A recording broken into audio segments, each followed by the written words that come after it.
Say what's good, people. Hey, let's go in on something, man. Like, it's bad enough I get off of work. I'm looking at books, and I'm just looking at the families just sharing everything. As much as we bicker and beef, I'm like, oh man, like what the fuck is going on? Let me cut the light on. I'm gonna cut multiple lights on. Hold on. This shit crazy.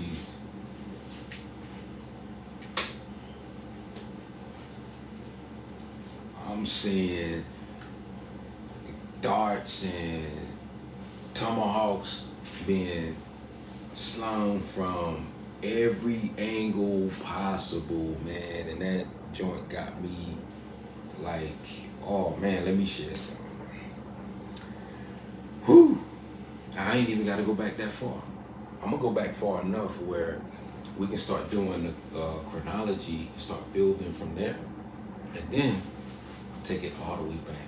12,000, 15,000, 20,000, 100,000 years, however the fuck you want to do it, we can do it. Oh, don't mind my little shit back there. Yeah, I do have my degrees for you simple-minded people. Like, yeah, I got my shit. So don't come at me sideways. Screenshot that and do whatever the fuck you want to do. But just know, if you try to use my information, I got my eye on you.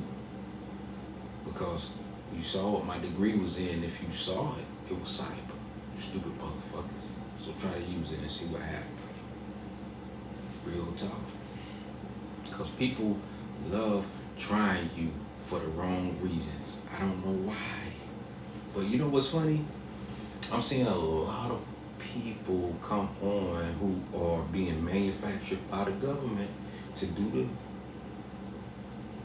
what they're doing, and they're trying to pour out certain people so that they can follow these algorithms. So I'm trying to tell y'all to be careful. So like whenever you're using information, use your information and show the sources, the citations, and everything, because what they're trying to do is trying to paint you as a certain caste or group or a people who fit a community that's getting ready to do something detrimental to the government, but they don't even realize that all you're doing is following sources and citations. So if you can follow these type of guidelines, guess what? It's gonna stop them from trying to create what they're trying to create on their end. They're trying to boo-hoo and cry and use these governmental systems that can't do anything to us, because this is what we have. Like, this is a book. And one of the books that they don't want me to read from is right here. I'm going to read from that, but I'm going to hold that off. But I'm going to show you something else. This book right here, I'm going to show it one more time. Because for some odd reason, people like to take your information and they don't want to research it thoroughly. They research it halfway and they don't get all the information. So I'm just showing you that I got all of these books. And the last book that I picked up when my girl came to visit is this big joint right here. They got the maps in it. And I'm gonna share that with you real quick. I got this joint right here. I got this big boy right here. The Telleriano Remenses. I got the Telleriano Remenses. I hold that joint like a football. I ain't letting this go. You see that? You see that, right? Okay. Let's go. And then when it comes to us knowing where we're from and the land, you see that right there, right? You see that, right? Georgia Land Surveying History and Law. That's another book that I got that I ain't shared with a lot of people, but a lot of people sleep on this book. And if you can find it, get it. If you can't, stop letting people who can get it. If you know your family is from these areas, like real talk. Ben had this book. I'm just showing you different books. Ben had this book right here.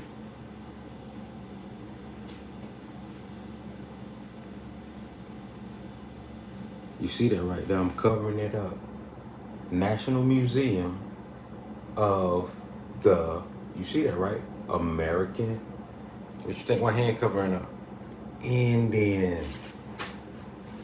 This right here. You ain't know that, did you? These were Indians. And their information is in DC, the library.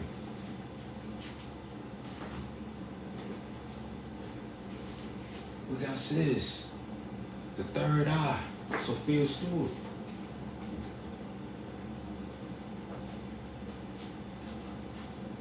Oh, you want me to keep going? Madagascar. Come on, son.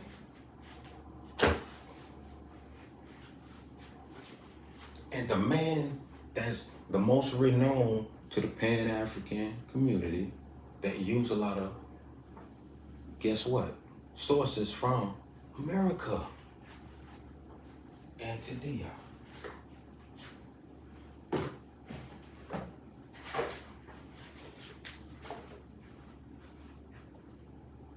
Tartaria, the one world.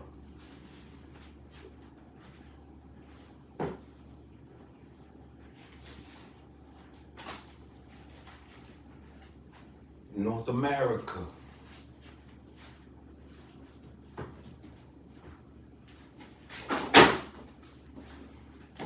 Where I'm from, Georgia. Give a fuck about these books, man. I broke these books apart going through all of the information. Waddle, are you serious? So now that we got that out the way, let's get into some of this information that I want to read through. So we're just coming off of page 75, dealing with the black Muskogees, shall we? Prosperous mestizos played an important role in the peltry trade. White traders married Indian women and reared a mestizo progeny. Let's go over that again.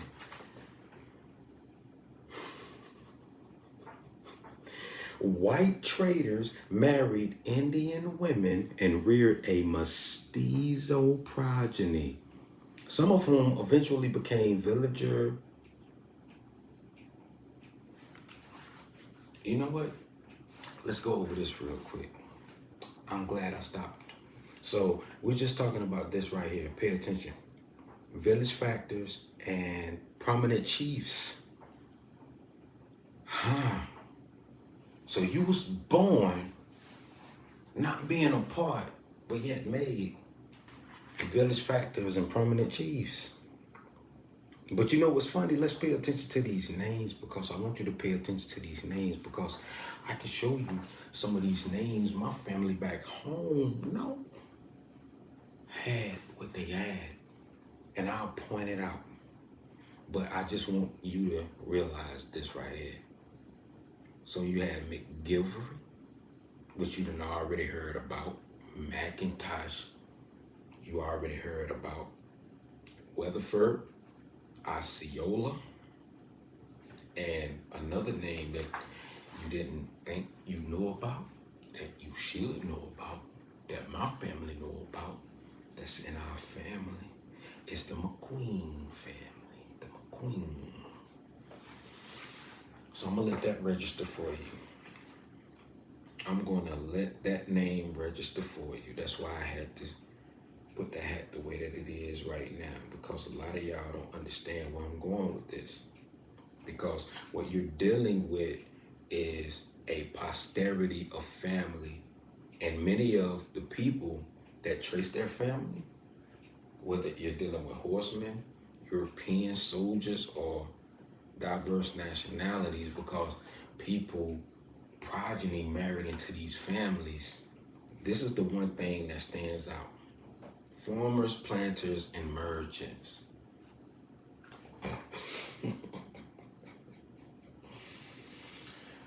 Oh man, you can't make this shit up.